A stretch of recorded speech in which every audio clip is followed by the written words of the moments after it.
হযরত ইউসুফ আলাইহিস সালামের নাম শুনছেন না? আমার মতো কালা বেড়া আছে, কত সুন্দর, কেমন অনেক অর্ধেক দুনিয়ার সুন্দর। এর চেয়ে সুন্দর কোন মানুষ আল্লাহ বানান নাই, বানাবেনও না, তবে আমাদের নবী ছাড়া। বলেন আমাদের নবী সাল্লাল্লাহু আলাইহি ওয়াসাল্লাম, আমাদের নবীর সৌন্দর্য আলাদা, এটা দুনিয়ার কারোর সাথে তুলনা চলে না, হিসাব আলাদা। হযরত ইউসুফের সৌন্দর্যে পাগল হয়েছেন মিশরের মেয়েরা, তার আগে জুলাইখা, মিশরের গভর্নরের বউ, যেখানে তিনি আশ্রিত। বারবার প্রস্তাব করেছেন কাছে নেওয়ার, কাছে টানার, কাছে পাওয়ার, পাত্তা দেন নাই। জুলাইখা অসহ্য যন্ত্রণা কলিজায় লালন করতে করতে একদিন স্থির করছেন মন, যা করে আল্লাহ, আজকে একটা হামলা চালাম। বান্দিরে দিয়ে খবর পাঠাইছে, ওরে একটু ভিতরাইতে। মনিবের স্ত্রী ডাকছে, যাওয়া লাগে। একদম অন্দরমহলে ঢুকাইছে, কত ভেতরে, 7 দরজা পার হইয়া, তাহলে মোটামুটি নর্মাল ভিতরে না একেবারে ভিতরে। 7 দরজা পার হওয়ার পর বান্দিকে জুলাইখা বললেন যে দরজাগুলো বন্ধ করে তুমি যাও। এখন বলেন তো, যাইতে হইলে দরজা বন্ধ করতে হবে কোন দিক দিয়া, ভিতর দিয়া না বাইর দিয়া? এগুলো ছোট্ট ছোট কথা মনে রাখেন, পরে কাজে লাগাবো খামাখানা ইনশাআল্লাহ।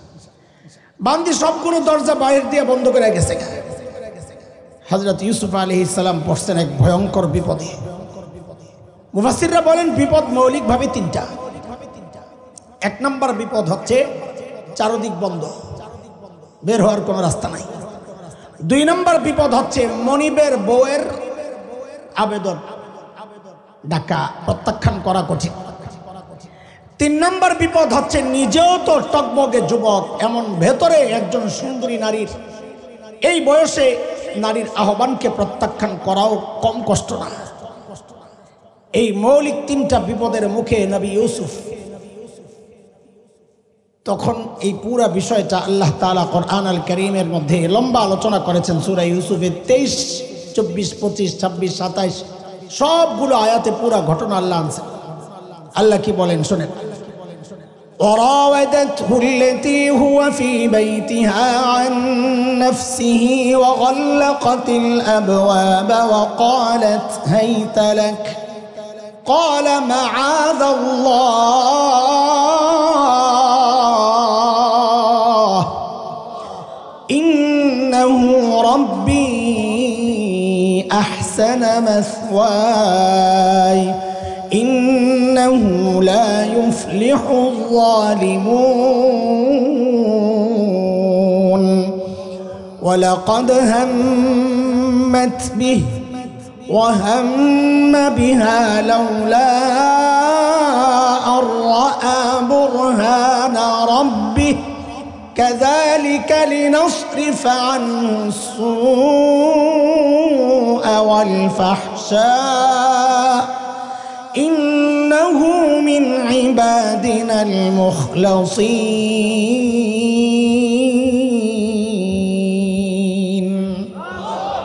আমি পুরো আয়াতের তরজমা করব না, শুধু ছোট ছোট বিষয়গুলো বলে দিই।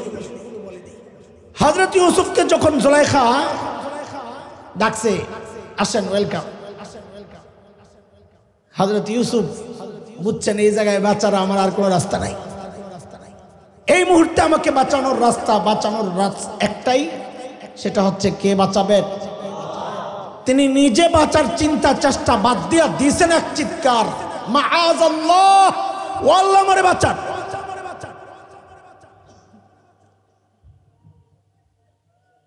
চব্বিশ নম্বর আয়াতে আল্লাহ বলতেছেন, কাযালিকা লিনাসরিফা আনহু সুআ ওয়াল ফাহশা, আমি এভাবে ইউসুফকে অন্যায় অশ্লীল কাজ থেকে বাঁচাইয়া দিস। তাহলে বাঁচাইছেন কে? আমাদের বলার উদ্দেশ্য যেটা, নবীদেরকে বাঁচান কে? মনে আসেনি কথা?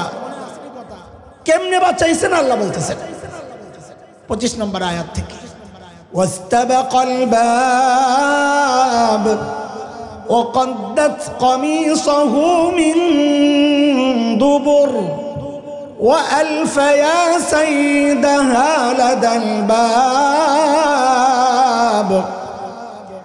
দরজার দিকে দৌড় দিয়েছেন হযরত ইউসুফ। আচ্ছা বলেন তো, দরজা খোলা না বন্ধ?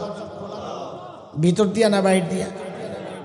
তাইলে হযরত ইউসুফ কি জানেন যে ওই দরজার মধ্যে মেশিন বসানো, যেমন এখন আধুনিক বড় বড় মার্কেটগুলোতে অফিসে থাকে গ্লাসের দরজা, সেন্সর মেশিন বসানো, কাছে গেলে আস্তে দরজা খুলে যায়, এমন মেশিন বসানো ছিল? তা হযরত ইউসুফ কি পাগল নাকি দরজা বন্ধ দৌড় মারছেন দরজার দিকে? এটা হচ্ছে নবীওয়ালা ঈমান। হযরত ইউসুফ বিশ্বাস রেখেছেন আমি যে আল্লাহকে ডেকেছি ওই আল্লাহ আমাকে একা ছাড়তে পারেন না, ওই বিশ্বাস করেই দিয়েছেন দরজার দিকে। জুলেখাও পিছে পিছে, কই যাই বাসান্দু, পিছন দিয়া মারছে থাবা। কোন দিক দিয়া? এই শব্দগুলো বলেন, পরে কাজে লাগাইতে হবে আমার। কোন দিক দিয়া? থাবা মাইরা জামাল এসে ছিঁড়া। কোন দিক দিয়া?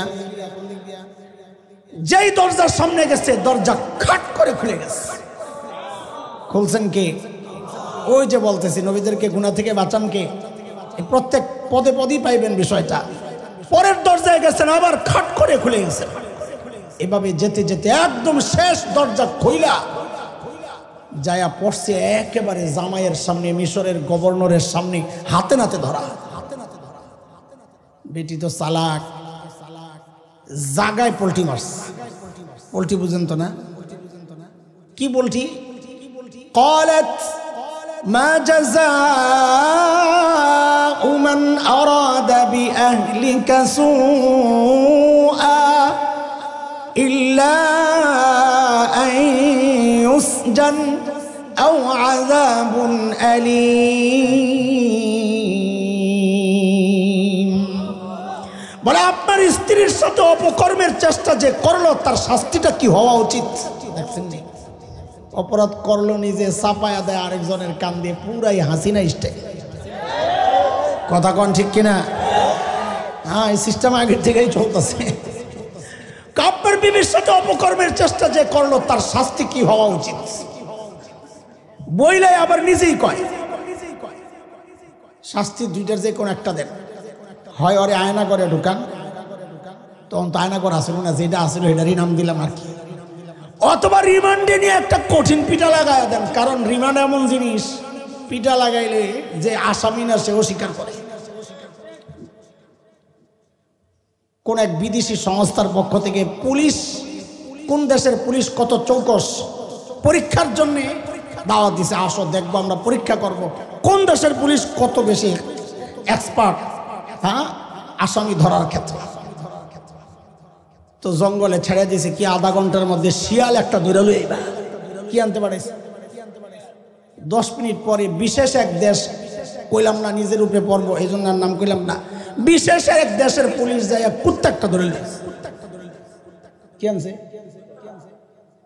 তো সংস্থার লোকজন বলে, আরে ভাই তুমি কি করলা, তোমারে কইছি শিয়াল আনতে, তুমি আনলা কুত্তা। কয় স্যার 10 মিনিট গেছে, আরো 20 মিনিট আছে, আমারে মাত্র 10 মিনিট সময় দেন, ওরে রিমান্ডে নিয়ে ও নিজেই করবো আমি শিয়াল। এটার নাম রিমান্ড। আরে কথা বলেন, কথা বলেন। ভালো মানুষ ধরে নিয়ে জঙ্গি বানাই দিছে। কহা আমি জঙ্গি, আমার কাছে অস্ত্র আছিল। কি অস্ত্র? নেইল কাটার। অস্ত্রের না, আমার কাছে জঙ্গি বই ছিল। কি ছিল? কোরআন শরীফ, জিহাদের কথা আছে, জঙ্গি বই। খোদার কসম ইমান চলে গেছে যারা এই কামগুলা করছে। জিহাদ অপরাধ না যে তাকে অপরাধী কইরা আপনি ধরবেন। জিহাদ যে বলে, জিহাদের কথা যে বলে, জিহাদি বই যার কাছে থাকে, তাকে যদি এই কথা বলে কেউ ধরে যে তার কাছে জিহাদি বই পাওয়া গেছে এই জন্য ধরলাম, খোদার কসম তার ইমান থাকতে পারে না। কারণ আপনি তাকে অপরাধী সাব্যস্ত করছেন। জিহাদ কোনো অপরাধ না, এটা আল্লাহর বিধান। আল্লাহর বিধানকে অপরাধ মনে করার এক কুফরি ছাড়া কিচ্ছু না। কত মানুষ যে এই বিষয়ে ইমান হারাইতেছে। মিশরের গভর্নর তো পড়ছে ভালো এক মুসিবতে, বউ কইতাছে কয় আমারে ধরতে চাইছে। ইউসুফ কি খবর, কি করলা এটা? হযরত ইউসুফ আলাইহিস সালাম বলেন কি, হিয়া রাওয়াদাতনি আন নাফসি, আমি কিচ্ছু করি নাই, যা করছে বেরি করছে। তো মিশরের গভর্নর বলেন কি, তুমি যে করো নাই দলিল দাও, প্রমাণ দাও। এ দেখেন 2 নম্বরই আরেকটা হয়ে গেছে। দুনিয়ার আদালত, ইসলামী শাসন ব্যবস্থা, আইন ব্যবস্থায় নিয়ম হচ্ছে প্রমাণ কে দিবে? বাদী দিবে। বাদী, অভিযোগকারী প্রমাণ দেয়। আল বাইয়িনাতু আলাল মুদ্দাই, আরবি কথা। প্রমাণ দিবে অভিযোগকারী। প্রমাণ চাওয়া হচ্ছে অভিযুক্ত ব্যক্তির কাছে। বলেন তো সিস্টেম মতো হয়েছে না উল্টাইছে? প্রমাণ দেওয়ার কথা কার? বাদীকে, অভিযোগকারীকে। কাজেই প্রমাণ কার দেওয়ার কথা? জোরে কর না। অথচ প্রমাণ চাওয়া হচ্ছে কার কাছে? উল্টাইলো কেন? কারণ জুলাইখারা তখন ক্ষমতায় থাকলে নিয়ম মানা লাগে না, ক্ষমতায় থাকলে নিয়ম উল্টানোটাই নিয়ম। আরে বলেন না, কথাবার্তা বুঝতেছেন না কিছু? হযরত ইউসুফকে আমি প্রমাণ পাবো কই? ভিতরে ছিলাম আমি আর বেডি, প্রমাণ পাবো কই? এর মধ্যেই আল্লাহ তাআলার কুদরত চালু হয়ে গেছে। জুলাইখার এক ফুফাতো বোন আসছিল দরবারে বেড়াইতে। তার এক বাচ্চা ছিল, কথা বলতে পারতো না, দুধের বাচ্চা, কথা বলার বয়সও হয় নাই, ওয়া ওয়া করে। আল্লাহ তাআলা এই বাচ্চার মুখ দিয়ে এমন কান্না বের করে দিয়েছেন, একেবারে নন স্টপ কান্না, চলছে তো চলছেই, যেন মেশিন ছেড়ে দিছে, ওয়া ওয়া ওয়া। হযরত ইউসুফের কানে যখন আসছে, বলে বুঝছি আমার একটা ব্যবস্থা হয়েছে। বলে প্রমাণ দিবে, সাক্ষী দিবে ওই বাচ্চাটা। কে কে কে? জুলাইখা মনে মনে কয়, চান্দু খাইছ ধরা, বাচ্চারে বানাইছো সাক্ষী। অস্বীকার করতা, তোমার কাছেও প্রমাণ নাই, আমার কাছেও নাই, কারোটাই সাব্যস্ত হইতো না। এখন এমন এক মানে কাঁচা কাম করছো, বাচ্চারে আনলে, বাচ্চারে জিজ্ঞেস করলে বাচ্চা কইব ওয়া খাইবা কি। কিন্তু মিশরের গভর্নর জানেন এই বাচ্চার প্রমাণ দেওয়ার মতো ব্যক্তি না। কিন্তু হযরত ইউসুফ এমন ফালতু ব্যক্তি না যে একটা খামাখা কথা বলছেন, নিশ্চয়ই এর মধ্যে কোনো রহস্য আছে, বলে বাচ্চাটারে নিয়ে আসো। বাচ্চারে আনার সাথে সাথেই বাচ্চার কান্না বন্ধ হয়ে গেছে, চালু হয়ে গেছে কুদরত। মিশরের গভর্নর বাচ্চাকে জিজ্ঞেস করে, এরে বাচ্চা, অপরাধী কে রে? আল্লাহর কুদরত দেখেন, বাচ্চাকে দিয়ে আল্লাহ বলাচ্ছেন কথা ঠিক, কিন্তু সরাসরি বাচ্চা বলে না যে অপরাধী জুলাইখা, ইউসুফ নিরপরাধ, এই কথা বাচ্চা বলে না। কারণ এই কথা বললে দরবারীরা কি বলতো?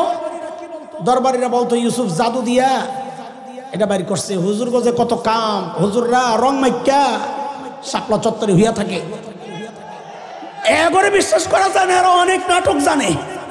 আরে বলতো কি বলতো না? কথা কর না, নাটক করতেছে, জাদু দিয়া বাইর করে নিজের কারামতি দেখায়, এই কথা কইতো। আল্লাহ তাআলা এমন এক সিস্টেমে কথা বের করছেন, পিচ্চি কি কয়? আল্লাহু আকবার। পিচ্চির জবান খুলে গেছে, পিচ্চি বলে, ইন কানা কামিসুহু কুদ্দা মিন কুবুল ফাসাদাকাত ওয়া হুয়া মিনাল কাযিবিন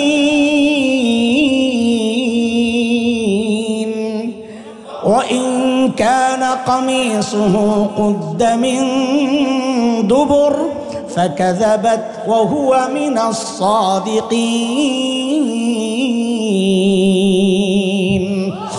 পিচ্চি কয় ইউসুফ আলাইহিস সালাম, ইউসুফের জামা চেক করেন। জামা কি চেক করতে কয়?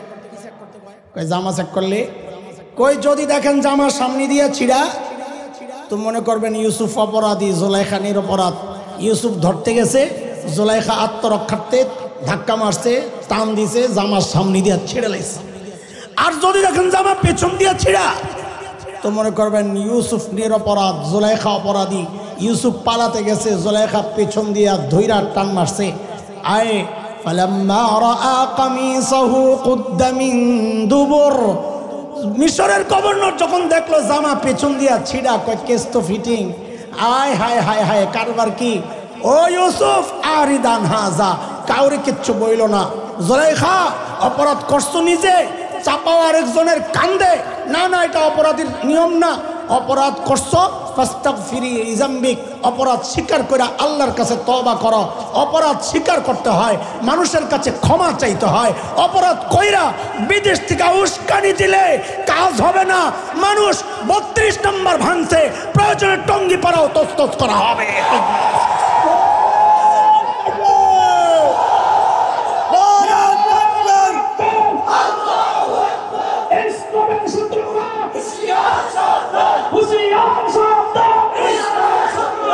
मुहतरम हाज़रीन,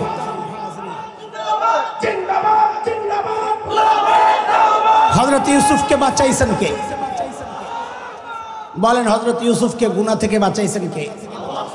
তা আবার পেছনে যাই, সমস্ত নবী নিষ্পাপ, কোন নবী কোনো গুনাহ বাঁচাইছেন কে? আরো জোরে। মানুষের শ্রেণী কয়টা করবো জানি? তিনটা, মাশাআল্লাহ। এক নাম্বার গেল সমস্ত নবী রাসূল। দুই নাম্বার হচ্ছে হযরতে সাহাবায়ে কেরাম রিদওয়ানুল্লাহি আলাইহিম আজমাইন। সাহাবীদের ব্যাপারে আহলুস সুন্নাহ ওয়াল জামাতের আকীদা হচ্ছে সমস্ত সাহাবী নবীদের মতো মাসুম না, নিষ্পাপ না। তবে সাহাবীরা মাগফুর, আল্লাহ কর্তৃক ক্ষমাপ্রাপ্ত, আল্লাহ তাদেরকে মাফ করে দিয়েছেন। আল্লাহ কেন মাফ করছেন?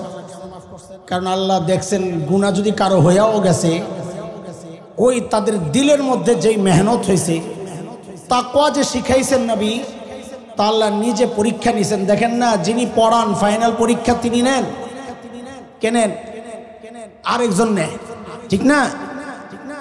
আমার নবী তার সঙ্গীদেরকে তাকওয়া পড়াইছেন, শিখাইছেন। ওই তাকওয়া ঠিকঠাক মতো হয়েছে কিনা, দিল ঠিক হয়েছে কিনা, পরীক্ষা আল্লাহ নিজে নিছেন। আল্লাহ নিজে বলেছেন সূরা হুজরাত আয়াত 3, ইন্নাল্লাযীনা ইয়াগুদ্দুনা আসওয়াতাহুম ইনদা রাসূলিল্লাহ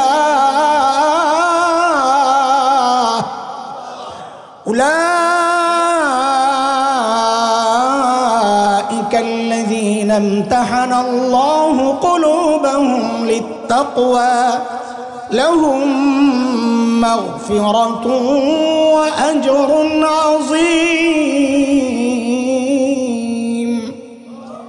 কাজী যাদেরকে আল্লাহ মাফ করেছেন, কেউ যদি তাদের দোষ তালাশ করে, ওই সাহাবীদের, কেউ যদি তাদের সমালোচনা করে, অথবা এমন লিখনি তৈরি করে নিজের পাণ্ডিত্য দিয়ে, যেই লিখনি পড়ে অটোমেটিক কেউ সাহাবী বিদ্বেষী হয়ে যায়, চোখ বন্ধ করে সিদ্ধান্ত নিতে হবে, সে যত বড় লিডার হোক, যত বড় নেতা হোক, তার লক্ষ কোটি ভক্ত মুরিদ থাকুক, সাহাবীদের সমালোচনা যে করবে, স্পষ্টতই বলতে হয় সে পথভ্রষ্ট আর গোমরা ছাড়া কিচ্ছু না।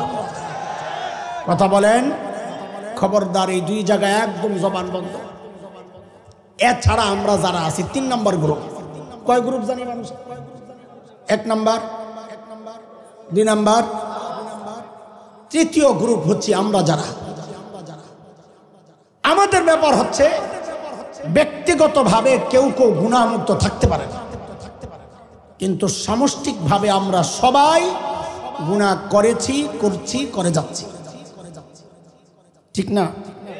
তো কথা কর না যে নাও থাকতে পারে এখানে। আমি 1 নম্বর আশা আমাদের আলোচনাকে আগায় নেওয়ার জন্য। দেখেন এখনো আলোচনার বিষয় ঠিক করি নাই, আমি ভূমিকা সাজাইতেছি। আমার কামই এটা, ভূমিকা সাজাইতে দেরি হয়, করুন কি, আমি পারি না, আমার যোগ্যতা নাই। আমাদের গুনাহগুলোকে আলোচনা আগানোর জন্য, সাজানোর জন্য আমাদের গুনাহগুলোকে আজকে 3টা ভাগে ভাগ করতে চাই। কয় ভাগ? এই পোলাপান তোরা কথা কস না, কয় ভাগ?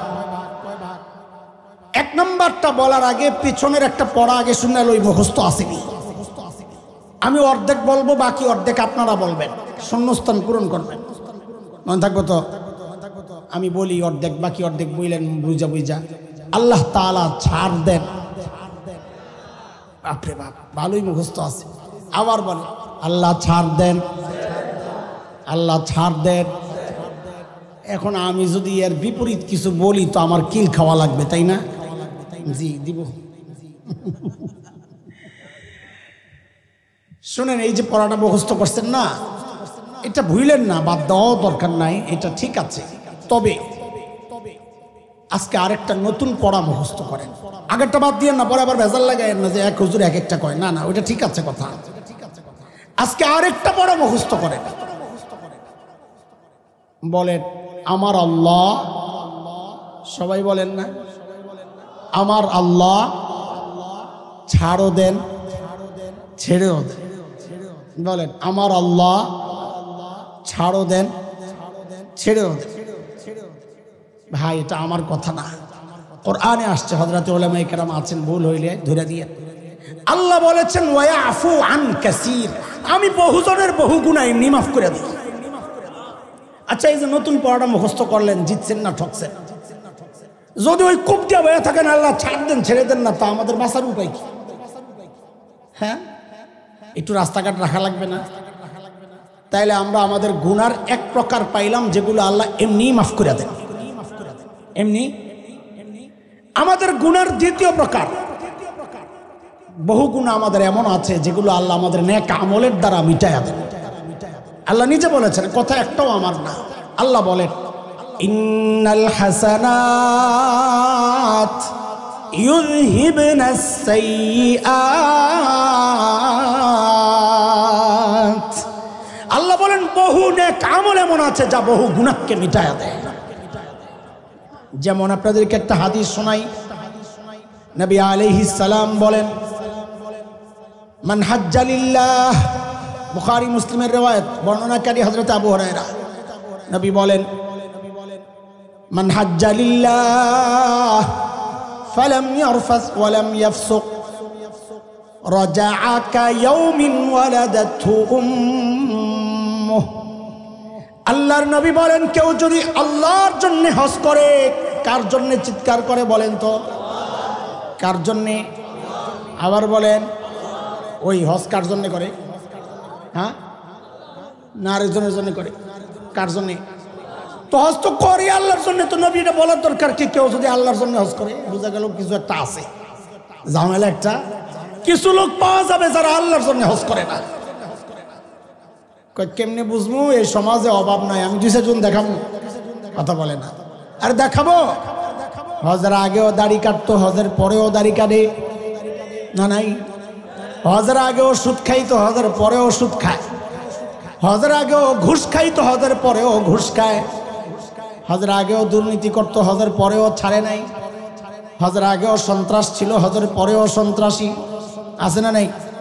তার হজ দ্বারা কি হয়েছে? কিছু হয় না, খালি নাম পাল্টাইছে। মানি হজের আগে আসিল সুদখোর, হজের পরে আলহাজ সুদখোর। হজের আগে আসিল ঘুষখোর, হজের পরে। হজের আগে আসিল সন্ত্রাসী, হজের পরে হাজি সেলিম। উদাহরণ সহ কইলাম আর কি। অথচ আল্লাহর নবী বলেন, কেউ যদি আল্লাহর জন্য হজ করে, এমন হজ যেই হজের মধ্যে সে কোনো গুনাতে জড়ায় নাই, অশ্লীল কাজে জড়ায় নাই, এই হজটা আল্লাহর কাছে এত দামি হয়ে যায়। আল্লাহর নবী বলেন, সে যখন হজ করে বাড়ি আসে, এমন পরিষ্কার পবিত্র পরিচ্ছন্ন হয়ে যায় যেন আজকেই তার মা তাকে জন্ম দিলেন। সব গুনাহ মাফ। তাহলে কি বুঝলাম? নেকের দ্বারা গুনাহ মাফ হয়। আমরা যে তো দাবি করছি, দাবি ঠিক আছে তো নাকি? হ্যাঁ, কথা কর না। ওমরা দিয়া বলছেন নবী, আল উমরাতু ইলাল উমরা কাফফারাতুল লিমা বাইনাহুমা। এক উমরা টু আরেক উমরা, মাঝখানের সব গুনাহ মাফ। তাহলে নেক আমল গুনাহ মাফ করে কি করে না? কয় রকম গেল গুনাহ? এক রকম গুনাহ যেগুলো আল্লাহ এমনি মাফ করেন। 2 নম্বর রকমের গুনাহ যেগুলো নেক আমলের দ্বারা মাফ হয়। 3 নম্বর গুনাহটা হচ্ছে ওই যে শুরুতে আপনারা যেটা বলছেন, আল্লাহ তাআলা ছাড় দেন, কিন্তু বলছেন নি আছে, এটা বাদ দিই নাই তো, আমি আরেকটা বাড়াইছি আর কি। তো বলেন গুনার 3 নম্বর প্রকার কি? যে সমস্ত গুনাহ আল্লাহ ছাড় দেন। আমার লগে জোরে জোরে কথা না করে আমি ছেড়ে দেবো, জোরে কর। যে সমস্ত গুনাহ আল্লাহ ছাড় দেন, এগুলা অনেক আছে, আমরা আসতেছি। যেমন একটা হলো জুলুম। জুলুম আল্লাহ ছাড় দেন, কিন্তু যেমন নমরুদ জুলুম করছে, আল্লাহ ছাড় দিছেন, কিন্তু কি করছেন? নমরুদ কি করছে? কি করছেন? ছাড়েন নাই তো, কি করছেন? সাবাস, এটাই শুনতে চাইছিলাম। মানুষ খালি কয় মশা দিয়া, ল্যাংড়া মশা দিয়া মারছে। আরে ভাই, ল্যাংড়া মশা একটা আমার আপনার নাকে দিয়া ঢুকা ভিতরে যায়াও তো আমার মরার কারণ হইতে পারে। এত তো আমার কোনো বেজ্জতি হবে না। বেজ্জতিটা আনতে হবে, সেটা হইলো খরম দিয়া। খালি জুতা না, প্লাস্টিকের নরম জুতা না, খরম চটচট করে মাথায় বাইরে মারছে। দেখেন, শুনেন, শব্দ যেখানে যেটা বলা দরকার, তাচ্ছিল্য যখন উদ্দেশ্য, তাচ্ছিল্যের শব্দটাও বলা লাগবে। যেমন কথার কথা, আপনাকে যদি একজনকে তাচ্ছিল্য বলতে বলা হয়, আমি বলছি না, যদি এরকম বলে আর কি, কাকাদের, এটার মধ্যে খোঁচা হবে না। খোঁচা যদি দিতে হয় শব্দ চেঞ্জ করতে হবে, বলতে হবে কৌয়া কাদের। আরে বলেন না, বলেন না। আপনি অনেক শুদ্ধ ভাবলেন, যদি না শুদ্ধ করে বলতে হবে। কাদের শুদ্ধ করে এখানে খোসা হবে না। খোসা দিতে হইলে কি দিব? কাউয়া কাদের মধ্যে যে খোসা আছে, কাদের মধ্যে জানাই কথা কর না। ফেরাউন জুলুম করছে, আল্লাহ ছাড় দিছেন। কিন্তু কোন ফেরাউন? বেড়া ফেরাউন। কোন ফেরাউন? বেটা ছিলেন তো, বেটা বেটা তো বেটা ফেরাউন জুলুম করছে, আল্লাহ ছাড় দিছেন। কিন্তু কি করছে? সুবাইয়া মারছে। একেবারে সুন্দর সুন্দর শব্দ কইতাছে আমার ভাই, সুবাইয়া মারছে। এটা কার কথা বললাম? কোন ফেরাউন? জোরে কোন? 16 বছর বেড়ি ফেরাউন জুলুম করছে, আল্লাহ ছাড় দিয়েছেন কিন্তু ছেড়ে দেন নাই। কোন ফেরাউন? জোরে কোন? আল্লাহ কি করছে? ছাড় দিয়েছেন কিন্তু কি করছে? রাখ রাখ রাখ রাখ, অপবাদ দিস না। জামাই বাড়ি তো রংপুর। শেখ হাসিনার বাড়ি, জামাইয়ের বাড়ি বুঝি গোপালগঞ্জ। রংপুর, রংপুর। ওয়াজেদ মিয়া, ওয়াজেদ মিয়া। হ্যাঁ, সর্বোচ্চ বললে বলতে পারেন আপনজনের কাছে বাড়াইছে। কোন জায়গায়? অপবাদ দেওয়ার দরকার নাই, কারণ গত 16 বছর আমাদেরকে এই ট্যাবলেট গেলানোর চেষ্টা হয়েছে। ভারত আমাদের বন্ধু, আমাদের অনেক আপনজন, আমাদের হিতাকাঙ্ক্ষী। কেন? কত কিছু দেয়, পেঁয়াজ দেয়, সিঁড়ি দেয়, আলু দেয়, এরপরে গরু দেয়, আরো কত কিছু দেয়। 5ই আগস্ট বাংলার দামাল ছেলেরা এদেশ থেকে মাখন যাওয়ার পাইপটা যখন কাইটা দিল, তো ওই শয়তানগুলো সব দেওয়া বন্ধ করে এখন শুধু হুমকি দেয়, হুমকি দেয়, হুমকি দেয়। কয়দিন তো কি লাফানি লাফাইছে, আলু পেঁয়াজ দেব না। পেঁয়াজ আমরা কইছি দিস না, আমরা আপাই শিখাইয়া গেছে পেঁয়াজ ছাড়াও তরকারি রান্না করা যায়। আবার রেসিপি আমরা বলি নাই, মিষ্টি কুমড়া দিয়ে বেগুনি খাইতে কয়ে গেছিল। আরে মনে আসেনি, মনে আসেনি, লাগবো না তোকে পেঁয়াজ যা। যে একটু মেরুদণ্ড সোজা করে দাঁড়াইছি, এখন দেখি দাদারা বস্তা সামনে লইয়া বয়া বয়া কান। কি খবর দাদা? দাদা দিনকাল ভালো যাচ্ছে না কেন? বাংলাদেশিরা পেঁয়াজ নিচ্ছে না, পচে যাচ্ছে দাদা, মরে গেলাম, একদম শেষ হয়ে গেলাম দাদা। তো তোরা খা। খাবে না কাঞ্জুসের আড্ডি।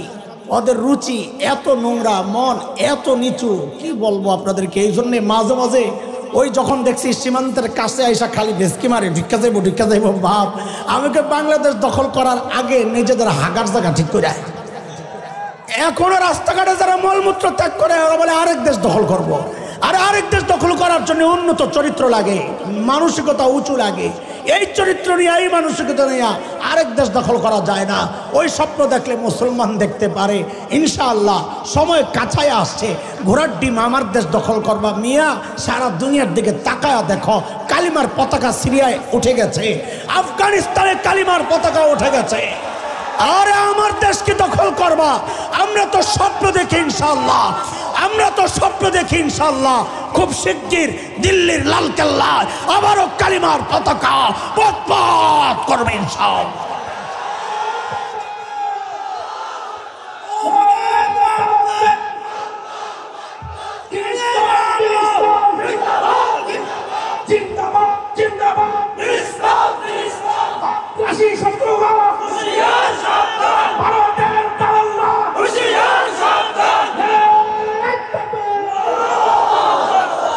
ফিলিস্তিনে যুদ্ধে যাওয়ার জন্য বহু তরুণ তৈরি হয়ে যাচ্ছে। আমি বলি ফিলিস্তিনে যুদ্ধে যাওয়ার সুযোগ তোমার নাও আসতে পারে। যেখানে যাদের সাথে লড়াইয়ের সুযোগ চলে আসতে পারে তার জন্য প্রস্তুত হও। তারা আর কেউ না, তারা তোমার পাশের দেশের শত্রুরা। ইতিমধ্যেই মুসলমানদের সম্পত্তি খুবলে খাওয়া বাজেয়াপ্ত করার চক্রান্ত চলছে। ওয়াকফ আইনের মাধ্যমে মুসলমানদের মাল সব তারা কুক্ষিগত করার চক্রান্তে নেমেছে। আমি দান করেছি, এখন সরকার মালিক হয়ে যাবে। মসজিদ মাদ্রাসাগুলো সমস্ত অক্ষ সম্পত্তি সরকার নিয়ে যাবে। যেই চক্রান্ত ইংরেজরা করেছিল, মুসলমানদেরকে নিঃস্ব করে আশেপাশের দেশে যখন ওরা পুশ ইন করার চেষ্টা করবে, গ্যাঞ্জাম তো বাঁধবেই। সেই দিনের জন্য প্রস্তুত হও ইনশাআল্লাহ। শুধু বুকে রাখো হিম্মত। আমরা এই সমস্ত হুমকি ধমকি ভয় পাই না। আমরা ছোটবেলা থেকে যে জিহাদি চেতনা লালন করছি, তোরা না ঢুকলে প্রয়োগ আর বাস্তবায়নের সুযোগ তো পাবো না। সাহস করে ঢুকে যা, খেলা হবে ইনশাআল্লাহ। আমরা খেলতে চাই ইনশাআল্লাহ। শুধু এইটুকু জানায় রাখি, ঢুকার আগে তোদের পূর্বপুরুষের ইতিহাস পড়ে আসিস, আমাদের পূর্বপুরুষের ইতিহাসটাও পড়ে আছিস। আমাদের পূর্বপুরুষের ইতিহাস হচ্ছে ওলামায়ে দেওবন্দের রক্ত যখন এই ভূমি স্পর্শ করেছিল, ব্রিটিশ লাল কুত্তারা পালাতে বাধ্য হয়েছিল। ওলামায়ে দেওবন্দের রক্ত যখন আফগানিস্তানের জমিন স্পর্শ করেছিল, রাশিয়ার শ্বেত ভল্লুকেরা পালাতে বাধ্য হয়েছিল। সাম্প্রতিক কালে ওলামায়ে দেওবন্দের রক্ত যখন তালেবানের শরীর হয়ে আবারও আফগানিস্তানের জমিন স্পর্শ করেছে, পরাশক্তি যারা নিজেদেরকে মনে করে, আমেরিকা, নেটো, ওই শয়তানগুলো কুত্তার মতো লেজ গুটাইয়া পালাতে বাধ্য হয়েছে। মনে রাখিস, এই সোনার দেশ, রক্তে কেনা এই দেশ যদি আক্রান্ত হয়, আল্লাহর কসম, নতুন প্রজন্মের নতুন পয়গাম শুনে রাখ, এবার কিন্তু একটাকেও পালাতে দেওয়া হবে না, পালাতে দেওয়া।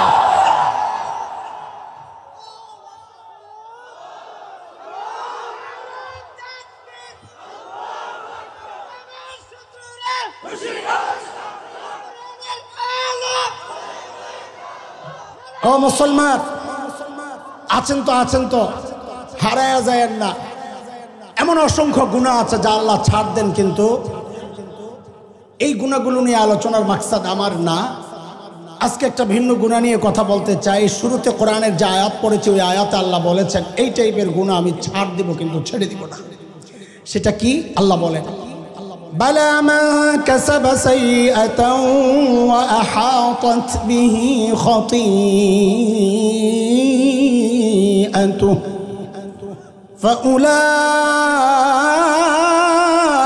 فأولئك أصحاب النار هم فيها خالدون।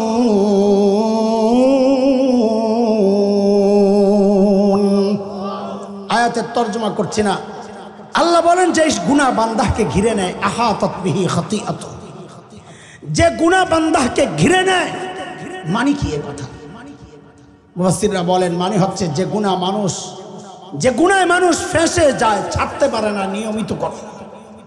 আল্লাহ বলেন ফাউলাইকা আসহাবুন নার, আমি ওদেরকে ছাড়ব না, আমি ছাড়ব না। কি সেই গুনাহ যা মানুষ নিয়মিত করে, ছাড়তে পারে না? কি সেই গুনাহ? দেখেন, আমরা এই সমাজ নিয়ে চলি, সমাজ নিয়ে ভাবি।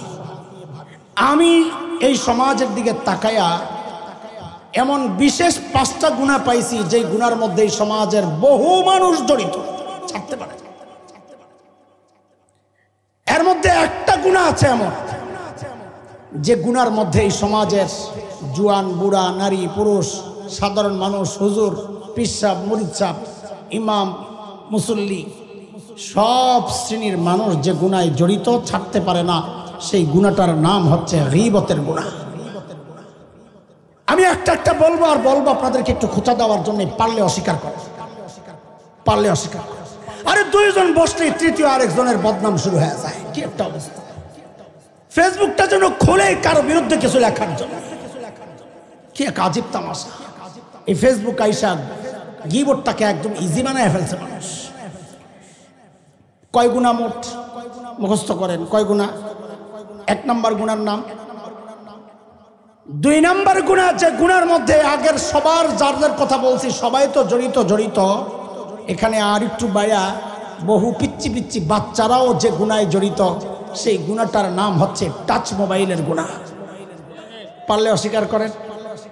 ব্যাপকভাবে মানুষ জড়ায় গেছে। কিসের হুজুর আর কিসের সাধারণ মানুষ, কিসের মুফতি সাহেব আর কিসের সাধারণ মানুষ, সব জড়ায় গেছে এই টাচ মোবাইলের গুনাহ।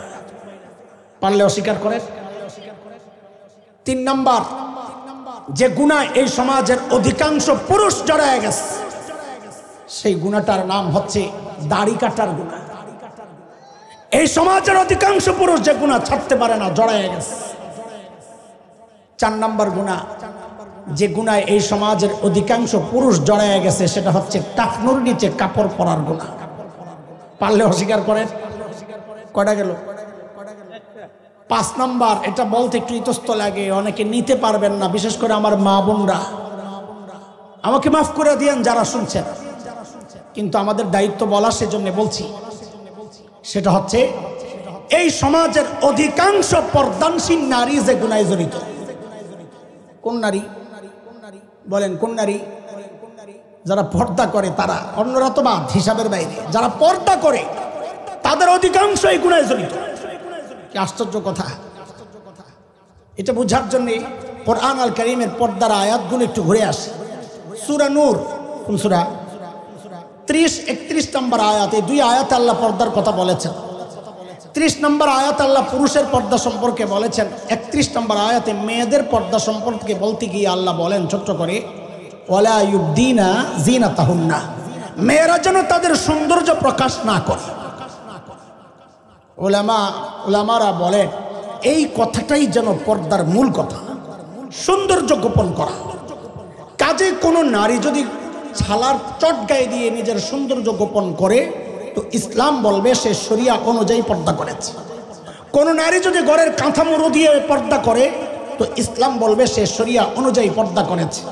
কোনো নারী যদি এই যে এরকম পর্দার কম দামি কাপড় দিয়ে নিজের সৌন্দর্য গোপন করে, তো ইসলাম বলবে সে শরিয়া অনুযায়ী পর্দা করেছে।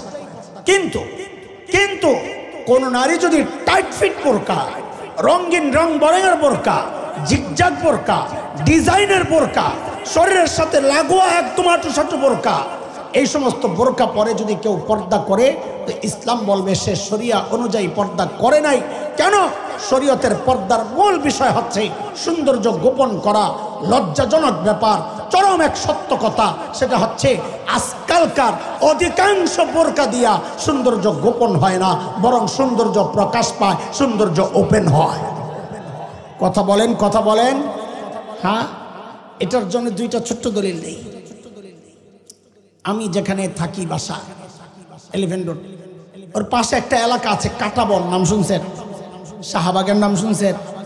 হ্যাঁ, ওই শাহবাগের কাছে একটা মসজিদ আছে বড়। ওই মসজিদের নিচে কিছু দোকানপাট আছে। ওই দোকানের মধ্যে একটা দোকান আছে বোরকার দোকান।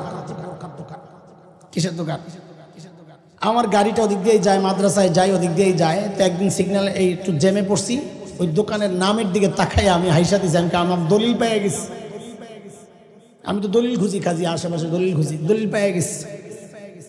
আমি যে বলি আজকালকার বোরকা দিয়া সৌন্দর্য আরো প্রকাশ করে, দলিল পেয়ে গেছি বোরকার দোকানের নাম দেখা। বোরকার দোকানের নাম হচ্ছে ফ্যাশন হাউস। কি নাম? কি নাম? শরীয়ত কয় বোরকা হচ্ছে ফ্যাশন ঢাকার জন্য, আর ওরা দোকানের নাম দিছে। আমি দোকানদারকে অভিযুক্ত করছি না, ও মুসলমান, মুনাফিকি করে নাই। ও আপনাকে আহ্বান করছে, আমার কাছে যেই বোরকা পাওয়া যায় এটা শরীয়তের বোরকা না। শরীয়তের বোরকা তো ফ্যাশন ঢাকার জন্যে, আমারটা ফ্যাশন করার জন্যে। লাগলে নিয়ে যান, না লাগলে কাইটা পড়েন। অত ঠিকই আছে। আরে কথা কন না, কয় গুণা গেল? তাড়াতাড়ি কন, কয় গুণা? কয় গুণা? এই গুনাহগুলো এই সমাজে ব্যাপকভাবে ছড়ায়া মানুষ ছাড়তে পারে না। বিষয় ওইটা না, তার চেয়ে ভয়ঙ্কর বিষয়টা আনতেছে আপনাদের সামনে, খেয়াল করেন। এই গুনাহগুলোর মধ্যে এদেশের মানুষ ব্যাপকভাবে জড়িত, এটা তো অবশ্যই ভয়ঙ্কর কথা, কিন্তু তার চেয়ে ভয়ঙ্কর কথাটা কি জানেন? এই গুনাহগুলোতে যারা জড়িত তাদের অধিকাংশই এই গুনাহগুলোরে গুনাই মনে করে। আপনি বলবেন হুজুর গুনারে গুনাহ মনে করে না, এটা হয় নাকি? গুনারে তো গুনাই মনে করে। তো একটা দলিল শোনেন, দলিল তো আছে। টাঙ্গাইলে নাট বল্টু স্ক্রু ঢিলা এমপি ছিল, কি নাম? কথা আব্দুল লতিফ সিদ্দিকী। কি আব্দুল লতিফ সিদ্দিকী? লতিফ সিদ্দিকী নামে প্রসিদ্ধ। কিছুদিন আগে এক মাহফিলে গেছে, নেতাগো কাম হইতো এটা, ওয়াজ মাহফিল ডাকে হুজুররা, মসজিদওয়ালা, মাদ্রাসাওয়ালা, যুবকরা সারা বছর মেহনত করে একটা মাহফিল দাঁড় করায়। নেতারা আইসা পুরা স্টেজ বইরা বয়ানের সময় বলবে, এই হুজুর এখানে কোনো রাজনৈতিক বক্তব্য দিবেন না। তো তুই আইসস কে? তুমি রাজনৈতিক নেতা, স্টেজে উঠতে পারো, আর আমি মৌলবী রাজনীতির কথা বলতে পারবো না, হিসাব কি? বলেন না আপনারা। তুমি রাজনৈতিক নেতা যদি স্টেজে উঠতে পারো, তা আমি মৌলবী ও রাজনীতির আলাপ করতে পারবো। কথা বলেন, কথা বলেন। এক শয়তানি চলেছে গত 16 বছর না, ঠান্ডা হয় নাই। শয়তানরা আল্লাহ রমজানে বান্ধে। রমজানে বুঝি আপনারা শয়তানি, আমরা শয়তানি করি না, করি না। শয়তান তো বান্দা কিনলে করি, হিট দিছে যে এখনো ঠান্ডা হয় নাই, ওইটা চলতেছে। কাজে ওই 16 বছরের গরম এখনো চলতেছে। মাঝে মাঝে এমন কিছু নেতা মাহফিলে পাওয়া যায় কি যায় না? আরে কথা বলেন না আপনারা, বুঝেন না কিছু? ওই নেতা বয়কট করতে হবে যারা মাহফিলে বাধার তৈরি করে। ওই নেতা বয়কট করতে হবে যারা এখনো চাঁদা চায়। চাঁদাবাজির দিন শেষ, নতুন এক বাংলাদেশ। যেখানে চাঁদাবাজ পাওয়া যাবে ওরে কালামানিক্কার মতো গণপিটুনি দিয়া কলা পাতায় শোয়া রাখতে হবে। পারবো তো ইনশাল্লাহ? আরে পারবো তো ইনশাল্লাহ। রক্তে কেনাই নতুন বাংলাদেশে কোনো চাঁদাবাজি চলবে না, ইসলাম বিরোধী কোনো অবস্থান চলবে না। যদি কেউ করো তো তোমার আপার সাথে যায়া থাকো, যায়া এই দেশে চলবে না। কথা বলেন, এটা শহীদ মুগ্ধের বাংলাদেশ, এটা শহীদ আবু সাঈদের বাংলাদেশ। এই দেশের নতুন কোনো সন্ত্রাসকে জায়গা দেওয়া যাবে না, পুরানরাও আসতে পারবে না। প্রতিটা ফোঁটা রক্তের হিসাব দিয়ে আসতে হবে। শাপলা চত্বরের রক্তের হিসাব না দিয়া কেউ এই দেশে আর ঢুকতে পারবে না, ঢুকতে দেওয়া হবে না।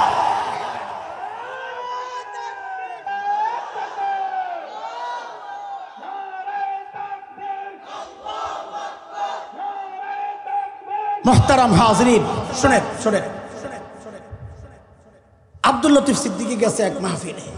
এতটা অসামাজিক একটা মাহফিলের একটা সমাজ আছে না? এই যে আমার কাছে বসে রয়েছে লোকটা, সাধারণত সে টুপি পরে না, চেহারা দেখলে মনে হইতেছে আজকে টুপি পরে আইছে না। কেন? মাহফিলের সমাজ এটা। আহা, কথা বলেন না। এমন অনেকে আছেন যারা নিয়মিত পাঞ্জাবি পরেন না, আজকে পরছেন কেন? এটা সমাজ, সমাজ রক্ষা করতে। ওই পান্ডায় গেছে একটা টি শার্ট পইরা, প্যান্ট পইরা, আর টুপি টাপি সারা কিচ্ছু নাই। যাইয়া হুজুরের চেয়ারটার মধ্যে বয়া শুরু করছে ওয়াজ। কি ওয়াজ করে? আপনারা হুজুররা যে দোয়া করেন আমি কিন্তু আমিন বলি না। কি বলে না? আমি কই কিরে ঘটনা কি? আমিন কেন বলে না? আমার নাইলে চেহারা খারাপ, আমার দোস্ত আইয়ুবিকে চেহারা খারাপ, এই হুজুরের দেখেও আমিন বলতে মন চায় না।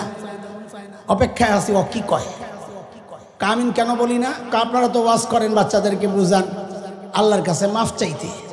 তা আমি এই জন্য আমিন বলি না, কারণ আমার জিন্দিগিতে আমি কোনো পাপ করি নাই। আমার জিন্দিগিতে আমি কোনো পাপ করি না। আমি দেহ কারবার আমার দলিল পাইয়া গেছি, গুনারে গুণা মনে করে না। হ্যাঁ বলে জিন্দিগিতে কোনো পাপ করে নাই। দাড়ি ছাড়া বেড়া, দাড়ি ছাড়া বেড়াই কি কয়? জিন্দিগিতে কোনো পাপ করে নাই, দলিল পাইয়া গেছি। গুনারে কি মনে করতেছে না? আহা, কি বুঝাইতেছি? গুনারে বলেন না, গুনারে। দোস্ত খুব ভালো করে বুঝে, গুনারে গুনাহ মনে না করা, আমাদের বড়রা বলেন এটা গুনার করার চেয়েও মারাত্মক অপরাধ। বলেন, গুনাহকে গুনাহ মনে না করা গুনাহ করার চেয়েও মারাত্মক অপরাধ। কেন? কেন? আমি একটু লম্বা করি, দোস্ত আসুক, ছেড়ে দেবো ইনশাআল্লাহ, আপনারা বিরক্ত হয়েন না। পড়ছেন বিপদে যাইতেও পারেন না, তাই না? বয়া থাকেন। গুনারে গুনাহ মনে না করা কেন গুনাহ করার চেয়ে বড় অপরাধ? শুনবেন শুনবেন তো শুনেন। ইবলিসকে আল্লাহ যখন তাড়াইয়া দিচ্ছে তুই বাইর, তো ইবলিস আল্লাহর কাছে কিছু আবদার করছে, আল্লাহ আমার এটা লাগবে ওটা লাগবে। জানেন তো একটা ঘটনা শোনেন, তাহলে এটা বুঝবেন ভালো। 3-4 বছর আগে আমি ছিলাম মদিনায়। তো মদিনায় গেলে বাংলাদেশের ছেলেরা যারা মদিনা ইউনিভার্সিটিতে পড়ে, আমাদেরও ছাত্ররা আছে, ওরা আইসা দেখা করে, সব খোঁজ খবর নেই। তো একদিন 4-5টা আইসা হাসতে হাসতে শেষ, হুজুর আজকে এক আশ্চর্য ঘটনা ঘটছে। কি হয়েছে? বলে মদিনার পুলিশ ফোন দিছে হজ মিশনে, হজের অফিসে, যা আপনাদের এক হাজি সাহেব ধরা পড়ছে, ওরে নিয়ে যান। অপরাধ কি? ভিক্ষা করে। কি করে? তো যেহেতু হজ মিশনে যে সমস্ত কর্মকর্তারা যায়, ওরা তো আর আরবি টারবি জানে না। তো ওই হজ চলাকালীন মদিনা ইউনিভার্সিটির ছাত্রদেরকে একটা কন্ট্রাক্টে এই কদিনের জন্য নিয়ে নেয়, ওদেরকে পাঠাইছে। তো ওরা আমার শোনাইতেছে, হুজুর যায়া দেখি সারে ওই ভিক্ষা করে যে 2 হাত নাই, বইয়ে রয়েছে নিশ্চিন্তায়, এর মধ্যে কোনো অনুশোচনা, হ্যাঁ একটা অন্যায় করছে যার কারণে গ্রেফতার হয়েছে, দেশে বাড়াই দিবে, এর কোনো চিন্তা নাই, টেনশন ফ্রি বইয়ে রয়েছে। তা আমরা চিন্তা করলাম আগে হেরে সুডাই, পরে জিগামু কি ঘটনা। তো সুডাইয়া গাড়িতে উঠায় প্রথমেই জিগাইতেছি হাত কাটা কেন? তো কয় কি আসিলাম ডাকাইত, ধরা পড়া গণপিটুনি খায় হাত 2টা হারাইছে। হুজুর ও এমনভাবে বলতেছে মনে হয় যেন ডাকাতি কোনো অপরাধ না, একটা সম্মানজনক পেশা। আর বলার ঢং। তারপর এখন কি করে খামো, কিন্তু আল্লাহ তো রাজ্জাক, আল্লাহকে আমারে না খাওয়ায় রাখবো? আল্লাহ সুবহানাহু ওয়া তাআলা রহম করছে, একটা রাস্তা খুলে দিছে, আলহামদুলিল্লাহ। কি রাস্তা খুলছে? প্রতি বছর হজ আইলে কম টাকায় হজে আয়া পড়ি, মক্কা মদিনা মিনা মুজদালিফা আরাফায় ভিক্ষা করি, আলহামদুলিল্লাহ, আল্লাহ শুকুর, যা পাই হজের খরচটা যা থাকে সারা বছর চলতে পারি। ভাই কোন বুদ্ধি শিখাইতেছি, খেয়ে আবার নিয়ত টিয়ত কইর, খবরদার জামিন নাই। কৌজুর আমরা ওর কথা শুনে আস্তে আস্তে শেষ। এখন সিদ্ধান্ত হয়েছে ওরা দেশে বাড়াই দিবে, অফিসে বসায় রাখছে, ওর সামান টামান আনা হইতেছে, রিটার্ন টিকিট আনা হয়েছে, বাংলাদেশে পাঠায় দিবে। বলে অত নিশ্চিন্তে বসে রয়েছে। হঠাৎ হ্যাঁ আপনারা কি আমার দেশে পাঠাই দিবে? তো পাঠাবো না, কি কামটা করছিস তুই? এরপরে কি বলে জানেন, ঠিক আছে দিবেন, যে পাঠায় যে দিবেন, তো আপনারা আমার কিছু দিবেন টিবেন না, খালি হাতে পাঠাই দিবেন। ওদের গল্প শুই না আমার ঠিক শয়তানের কথা মনে পড়ছে। শয়তানের অপরাধের পর আল্লাহ যখন বললেন তুই বাইর, তো শয়তান বলে এরকমই কইছে যে আমার যে বাইর করে দিবেন, কিছু দিবেন টিবেন না। তা আল্লাহ জিজ্ঞেস করছেন তোর কি লাগবে? তো শয়তান 3টা আবদার করছে। মুসলমান কয়টা? জোরে কোন কয়টা? 1 নাম্বার, রব্বি আনজিরনি ইলা ইয়াউমি ইউবাসুন, আল্লাহ আমাকে পুনরুত্থান দিবস পর্যন্ত লম্বা হায়াত দেন। হায়াত চাইছে লম্বা, কোন পর্যন্ত? আল্লাহ বলেন যা ইন্নাকা মিনাল মুনজারিন, দিলাম, যা কি করবি কর যাইয়া। শয়তান কয় আল্লাহ দিলেন তো, আদমের তো অনেক সন্তান হবে, তা আমি যে দুনিয়ায় যাই ওগরে বলবো আয় খেলা হবে, তা আমার কর্মী লাগবো না? আপনারা হাসতেছেন, মনে করছেন বানায় বানায় কইতেছি। খেলা হবে বলে নাই, কিন্তু ওই ধরনের কথাই বলছে। ওইটাই বলছে কি, ক্বালা ফাবিমা আগওয়াইতানি লাআকুদান্না লাহুম সিরাতাকাল মুস্তাকিম, সূরা আরাফ আয়াত 16। আমি খেলমো ওগর লগে, বয়ে থাকুম, আইতে দেবো না, আমার তো কর্মী লাগবে। তা আল্লাহ কয় যা তোরও বাচ্চা হবে, যা। শয়তান কয় বাস এইবার হয়েছে, খেলা হবে, তবে এই বাহিনী লয়ে তো মোকাবেলা করুম বাহিরে, আমারে আরেকটা ক্ষমতা দেন আখের। বলে কি ক্ষমতা চাস? বলে আপনার বান্দার ভিতরে ঢুইক্কা কাম সারতে চাই। তা আল্লাহ কয় যা, ওইটাও দিলাম। নবী আলাইহিস সালাম বলেন ইন্নাশ শাইতান ইয়াজরি মিনাল ইনসান মাজরাদ দাম, শয়তান মানুষের রক্তে রেশায় রেশায় দৌড়ায়। এই 3 সুযোগ পায়া শয়তান তো খুশি না রে, এই ওর ভাষায় নারা লাগাইছে একটা, জয় শ্রীরাম টিরাম কিছু একটা কইছে আর কি। আমার বাবা আদম আলাইহিস সালাম বয়া বয়া কান্দে। কে কান্দে? কি কি হচ্ছে কান্দেন কেন? কয় শয়তান তো এমনি শয়তান, আবার দিলেন সুযোগ, তা আমি আমার সন্তান করে নিয়ে এর লগে কেমনে ঠিক, আমারেও কিছু দেন। আল্লাহকে আপনি ডরায়েন, আমি আসি তো, আমি আপনার সন্তানকে ফেরেশতা দিয়া চারদিক দিয়ে ব্রেকেট দিয়া নিরাপত্তা দিয়া দেবো, শয়তান কাছে যাইতে পারবো না। নবী আলাইহিস সালাম বলেন, আল্লাহ বলেন আগে আগে আল্লাহটা শোনেন, সূরা রাআদ, লাহু মুআক্কিবাতুন মিন বাইনি ইয়াদাইহি ওয়া মিন খালফিহি ইয়াহফাযুনাহু মিন আমরিল্লাহ। নবী আলাইহিস সালাম বলেন মানুষের চারপাশে আল্লাহ ফেরেশতা দিয়ে রাখেন, শয়তান আসলে আমরা যেমন খাবার থেকে মাছি তাড়াই না, ফেরেশতারাও আমাদের চারপাশ থেকে ওইভাবে শয়তানকে তাড়ায় আনে। আমার বাপে বৈশা বৈশা কান্দে, কান্দা অব্যাহত আছে। কি কান্দেন কেন? কাল আপনি ফেরেশতা দিয়ে যে নিরাপত্তা দিবেন, এর চেয়ে নিরাপদ জায়গা জান্নাতে তো আমি নিজেই ছিলাম, তাও তো ধরা খাইছি। কেন হয়তো কাছে যায় ধোকা দেয় না, হয়তো রিমোট কন্ট্রোল দিয়ে দূরের থেকে খালি চ্যানেল পাল্টায়, মানে অশ্বাসা দেয়। এখন কি করা? কাল্লা আমার আরো কিছু দেন, আল্লাহকে জান জান, আপনি ডরায়েন না, আমি আসি তো। আপনার সন্তান আমার বান্দা, আপনি বানান নাই, আমি বানাইছি। আমার মায়ার অনেক বেশি আপনার চেয়ে। আমি আমার বান্দার জন্য একটা স্পেশাল অফার রাখছি। ও মুসলমান খেয়াল করেন, আল্লাহ বলেন আমি আমার বান্দার জন্য একটা স্পেশাল অফার রাখছি। কি অফার সেটা? বলে আমার বান্দা গুনাহ করতে করতে করতে করতে জীবনটা শেষ করছে, জীবনের শেষ সময়েও যদি আয়েশা খালি আমার একবার বলে ও আমার রব আমি ভুল করছি, আমারে মাফ করে দাও, তা আমি ওর জিন্দিগির সব গুনাহ খাতা মাফ করে দেব। যে এই কথা বলেছেন হযরত আদম তো খুশি, সব মাফ করে দিলে আমার কোনো টেনশন নাই। কিন্তু আদম খুশি হইলে কিব, শয়তান তো লাভ দিয়া উঠছে, হ্যাঁ কি কইলেন সব মাফ করে দিবেন, তাহলে আমার ওই 3 সুযোগ দিয়েছেন ঘোড়ার ডিম কোন কামের লইগা, আমি ওইটি তো করুন কি, আমি সারাদিন মেহনত করে আরে গোমরা করুম আর আপনি বিকালে মাফ করে দিবেন, তো আমার লাভটা কি? শয়তান তখন খুব খেয়াল করেন, আমরা আলোচনা কোত্থেকে আনছি, গুনাহ করাচ্ছে, গুনাহকে গুনাহ মনে না করা বেশি মারাত্মক, মনে আছে তো? কেনর জবাব খুঁজতেছিলাম, মনে আছে তো? এই যে জবাব আইছে, তখন শয়তান দ্বারা একটা হুঙ্কার দিছে, হুমকি, চূড়ান্ত হুমকি। কি সেটা? আল্লাহ আপনার বান্দারে আপনি তওবা করলে মাফ করে দিবেন, মাফ চাইলে মাফ করে দিবেন, দেন আমি শয়তান বাটপার কব না, আমি কি করব জানেন? আমি আপনার বান্দারে দিয়ে এমন গুনাহ করাবো যেন সে তওবা না করে, তওবা করলে না মাফ করবে, আমি এমন গুনাহ করাবো যেন সে তওবা না করে।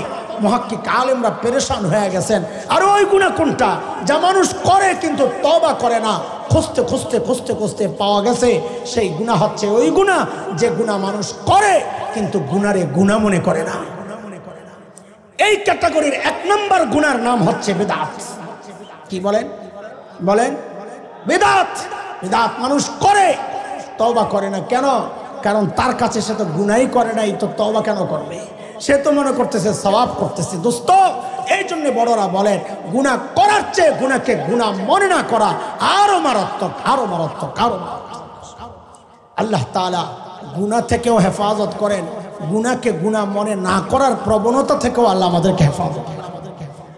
আচ্ছা দোস্ত, যেহেতু আসতেছে, আসবে, আমার কথা হয়েছে একটু আগামী যখন ঢুকবো কিনা, বয়ান উঠবো কিনা, এই কথাটা জিজ্ঞেস করার জন্যে। এমনি তো প্ল্যান ছিল যে দোস্ত বাদ এসা বসবেন, আমি বাদ এসা বসবো, আমার পরপরই দোস্ত বসবেন।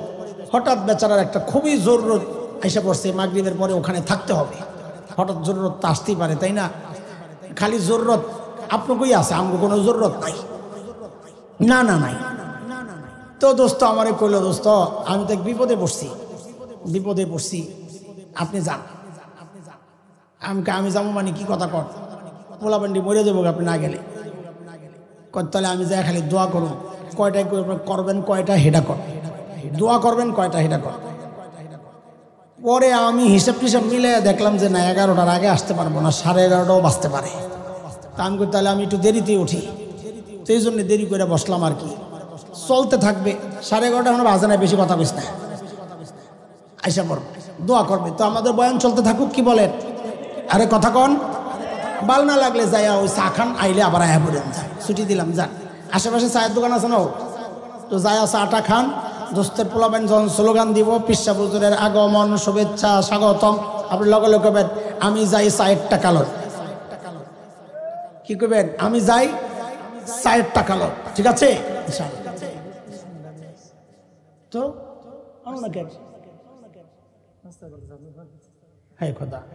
আরো বলে 20-25 মিনিট আগে বলে আইছে, জালেম বড় চালাক, যাই আসতে করে চুপচাপ বয়া থাকবো, ধরা পড়লে কাঁচায়া বয়া কি করবো জানেন? আমি বয়ান শুনতে আইছি, আপনি করেন, মানে ফাঁকি।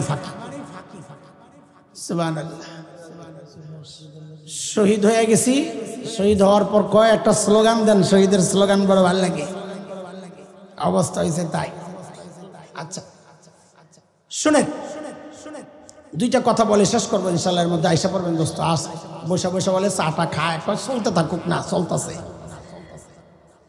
আল্লাহ আল্লাহ আল্লাহ আল্লাহ আল্লাহ আল্লাহ।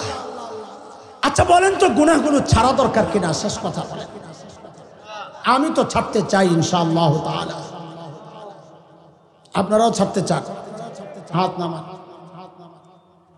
ছাড়ার জন্য, এই জাতীয় গুনাহগুলো ছাড়ার জন্য সবচেয়ে বড় চিকিৎসা হচ্ছে আল্লাহ ওয়ালাদের সাথে সম্পর্ক করা। এই যেই গুনাহগুলো বলছি, সবগুলো গুনার ছাড়ার সবচেয়ে কার্যকর পদ্ধতি হচ্ছে কোন হক্কানি আলেমের সাথে সম্পর্ক করা, তার কাছে বারবার বেশি বেশি আশা দেওয়া করা। কসম করে বলছি নিজের অভিজ্ঞতা থেকে, আল্লাহ ওয়ালাদের কাছে গেলে অটোমেটিক দিলটা পাল্টায় যায়, দিল গলে চোখ দিয়া ঝরঝর করে পানি আসে। এটা অনেকে মানতে চায় না। আলেমের কাছে যায় দিল পরিবর্তন হয়, অনেকে মানতে চায় না, মনে করে না অবৈজ্ঞানিক কথা, অযৌক্তিক কথা দোস্ত, এটা অযৌক্তিক কথা না, যুক্তি আছে কথার। আমি দুইটা ছোট্ট যুক্তি দেই, আপনারা দেখেন। আমার নানার বাড়িতে একটা তেঁতুল গাছ ছিল, তেঁতুল গাছ। তেঁতুলগুলো ছিল বাইল্লা তেঁতুল, বাইল্লা তেঁতুল বুঝে, বালু বালু লাগে, এত টেস্ট। একটু যখন পাকা পাকা ভাব লইতো তখন টক মিষ্টির যে একটা ফ্লেভার আসতো, সুবহানাল্লাহ, কি যে মজা লাগতো। নানা বাড়িতে গেলে গোপনে গোপনে কাম সারতাম, কিন্তু আম্মা নিষেধ করতে, এই তেঁতুল খাইবা না, ব্রেন ভার হয়ে যাবে। তা আমরাও পাল্টা ফতুয়া দিতাম, জাম্মা হুজুর বলছেন মিসওয়াক করলে ব্রেন বাড়ে, তেঁতুল খায়া কমলে পরে কাম সেরালাম। আচ্ছা কোন তো নানার বাড়িতে কোনো ফতুয়া চলে? বলেন না। হ্যাঁ, নানুরে বললেই তো মুরগি জব করে খাওয়ায়, কিন্তু রাতে চুরি করে নানুর খোয়ার থেকে মুরগি চুরি করে দূরে নিয়ে রাত্রে রান্না টান্না করে খায়া টাইয়া সাবার করা, এর মজাই আলাদা। আরে মামারে বললেই তো নারকেল পাইরা খাওয়ায়, কিন্তু গভীর রাতে মামতো বাইরে নিচে দাঁড় করায় উপরটা ডাব পাইরা গায়ে খাইয়া ডাবের সিলকা মিলকা গাছের গোড়ায় রাইকা ঘুমাইয়া থাকার মজাই আলাদা। কথা ঠিক কিনা বলেন? বলাবেন তো মনে হয় মামুর বাড়ি টাড়ি নাই রে, আমরা তো মস্তি করছি, তোরা তো যাস না, ফেসবুক চালায় সময় বাস না। ঠিক আছে, ব্যস্ত মানুষ। তো আমরা কি করতাম, আম্মু তো নিষেধ করতেন তেঁতুল খাইতে না, আমরা কি করতাম, গোপনে যাইতাম, ছুরি নিতাম, ছুরি, একটু লবণ আর নানু মরিচ পোড়া দিয়ে রাখতেন বয়মের ভিতরে শাকটা দিয়ে খাওয়ার জন্যে। গোপনে চুরি করে কিছু মরিচ পেয়ে যাইতাম। প্লেট নিতাম না, কারণ জঙ্গলে ওয়ান টাইম প্লেট পাওয়া যায়, কি সেটা কলা পাতা, সাবাস বেটা, ওই ওয়ান টাইম প্লেটের মধ্যে কাম সারতাম। তেঁতুলগুলা পাইরা, হায় আল্লাহ, ধন্যবাদ কাইটা মরিচ দিয়া ধন্যবাদ মাইখা, এরপরে তেঁতুলগুলারে যখন কিচি কিচি করে কাটতাম না, তখন কাটার সময় তো জিব্বায় পানি আয়া পড়তো। কাটার পর ওই ধন্যবাদ আর মরিচের লগে যখন একটা মাখানি দিতাম রে ভাই, সুবহানাল্লাহ, মুখে রসে রস হয়ে যাইত। আল্লাহু আকবার। দোস্ত কথা কর, মুখে দেওয়ার পর যে একটা টেস্ট পাইতাম, মজা, আল্লাহ। একটু ঠিক করে বলেন তো, আমার তো মুখে রস আয়া পড়ছে, আপনাকে কি অবস্থা? মিশা কথা কইবেন না, জোরে কর। আইসে যদি কারো না আসে বুঝতে হবে তার মুখের সমস্যা আছে, এর পেটের চিকিৎসা করার দরকার। এই দোস্ত খেয়াল করেন, একটা তেঁতুল, তেঁতুলের আলোচনা করলাম, একটা তেঁতুল যার প্রাণ নাই তাকে আপনার সামনে এরকম ঝুলাইলে আপনার মুখে রস আইসা যায়, এটার আপনি বৈজ্ঞানিক মনে করেন। আর একজন আল্লাহ আল্লাহর সামনে গেলে চোখ দিয়ে রস আসবে, এটাকে আপনি অবৈজ্ঞানিক মনে করেন। আপনার বুঝাবো কেমনে? কথা বলেন। আচ্ছা, আরেকটা উদাহরণ শুনেন, বলেন তো আমার মাথার টুপিটা আল্লাহওয়ালা না আল্লাহওয়ালার পোশাক? আমার দোস্ত যে পড়ছে পাগড়ি, আল্লাহওয়ালা না আল্লাহওয়ালার পোশাক? কথা কন। এই যে লম্বা জামা পড়ছে আমাদের বড় ভাই, টাকনো উপরে হাঁটুর নিচে, এটা আল্লাহওয়ালা না আল্লাহওয়ালার পোশাক? আল্লাহওয়ালা তো না। আচ্ছা কন তো দেখি, কোনোদিন দেখছেন কেউ লম্বা জুব্বা গাও দিয়া পাগড়ি টাগড়ি লাগাইয়া এরকম রুমাল টুমাল দিয়া লইয়া সিনেমা হলে ঢুকতেছে? দেন নাই কেন? এই পোশাক তারে আটকায় দিছে, খরচ কি এই পোশাক পরে গুনায় যাওয়া যায় না? আরে দোস্ত, এখনো আল্লাহওয়ালার কাছে যান নাই, এখনো আল্লাহওয়ালার সোহবতে যান নাই, কেবলমাত্র আল্লাহওয়ালার পোশাকের সোহবতে গেছেন, তাতে আপনার জন্য গুনাহ করা কঠিন হয়ে গেছে। তো একজন আল্লাহওয়ালার কাছে গেলে তো গুনাহ করা অসম্ভব হয়ে যাবে। কথা বলেন না? যৌক্তিক না অযৌক্তিক এটা? এই জন্য গুনাহমুক্ত জীবন যাপন করতে হইলে নেককার আল্লাহওয়ালাদের সাথে সম্পর্ক করতে হবে। ঠিক আছে ইনশাআল্লাহ? তো অটোমেটিক দিল পরিবর্তন হবে ইনশাআল্লাহ। গুনাহ ছাড়া সহজ হবে, গুনাহ করাটা কঠিন হবে। ছাড়বো ইনশাআল্লাহ, তাহলে আল্লাহওয়ালাদের সাথে সম্পর্ক রাখবো ইনশাআল্লাহ। হ্যাঁ, আমি মনে করি প্রত্যেকটা মানুষের শুধু দ্বীনি বিষয়ে না, নিজের ব্যক্তিগত জীবনের জন্য, পারিবারিক জীবনের জন্য একজন আলেমের সাথে পরামর্শ করা দরকার। একজন আলেমকে নিজের পরিবারের অভিভাবক বানানো দরকার।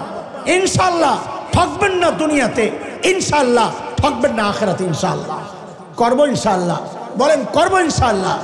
যদি এইভাবে চলতে পারি ইনশাআল্লাহ, গুনাহমুক্ত জীবন যাপন করতে পারি, তাহলে আল্লাহ তাআলার ওই ধমকার আমাদের খাওয়া লাগবে না।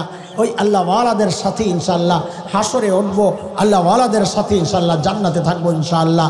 আল্লাহ কবুল করেন। শেষ কথা শোনেন, এই মাহফিলটা একটা মসজিদের উদ্যোগে, মসজিদের কিছু জরুরত আছে। উঠছেন না দিয়েন না কেউ, কিচ্ছু বুঝে গেছে বাবু। কিচ্ছু দেওয়ার দরকার নাই, খালি শোনেন, আমি অন্তত সওয়াবটা পাইয়া যাই বইলা। যত দান আছে দিবেন, বঞ্চিত হবেন না। তার মধ্যে মসজিদের আওয়াজ আসলে মিস করেন, একটা টাকা হইলো দিয়ে দেবেন, একটা ইটের টাকাও দিয়ে দেবেন। কেন? নবী আলাইহিস সালাম বলেছেন, মান বানা মসজিদান লিল্লাহ বানাল্লাহু লাহু বাইতান ফিল জান্নাহ। যে ব্যক্তি আল্লাহর জন্য মসজিদে ঘর বানায়, আল্লাহরে খুশি করার জন্য, নেতাগিরির জন্য না, আল্লাহর নবী বলেন আল্লাহ তাআলা ওই ব্যক্তির জন্য জান্নাতে বাড়ি বানায়া দিবেন।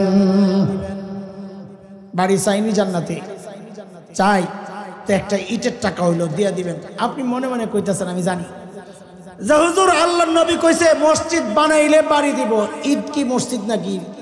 ঈদ মসজিদ তো ডরায়েন না, ডরায়েন না। হাসরের মাঠে যখন বাড়ির তাকসিম চলবে, মসজিদ কে কে বানাইছ? জি আল্লাহ আমি বানাইছি, যাও তোমার জান্নাতে ওই বাড়ি তোমার। আপনি তখন যায় কবেন আল্লাহ আমি তো বাড়ি বানাই নাই, আমি জানি আমার জন্য, আমি তো মসজিদ বানাইতে পারি নাই, আমার অত টাকা ছিল না আল্লাহ, জানি জান্নাতে আমার বাড়িও বরাদ্দ হয় নাই, থাক লাগবো না, আমার ইটটা আমারে ফেরত দিয়ে দেন। দিছিলাম এক ইট, আমার ওইটা কথা বলে না, কথা বলে না, আমারে আমার ইট। মনে রাখেন, কোন বিনিময়ে জান্নাতে ঢুকান ছাড়া আল্লাহ দিবেন না। এক ইট ফেরত দাও মানে আপনারা জান্নাতে ঢুকায়া দিবেন। বাড়ি দরকার নাই, ঢুকলেই চলবে। কেন? কারণ নবী বলেছেন ঢুকলেই তো এরকম কমপক্ষে 10 দুনিয়া পাওয়া যাবে। এই জন্য আমাদের বুজুর্গরা আল্লাহর কাছে দোয়া করতেন, কেমনে জানেন? আল্লাহ জান্নাতে কিচ্ছু লাগবে না, খালি ঢুকায়া দেন। খালি ঢুকিয়া কি করবা? বলে আপনার নেককার বান্দাদের জুতা ঠিক করো। নিজে কিন্তু জানে জান্নাতে খাদেমের অভাব নাই, আমার জুতা ঠিক করা লাগবে না, জানে। তারপরে এই কথা কেন বলে? খালি কোন রকম ঢুকায়া দেন, কারণ জানি ঢুকলে আর জুতা ঠিক করা লাগবে না, কমপক্ষে 10 দুনিয়া পায়া যাবো। সুবহানাল্লাহ।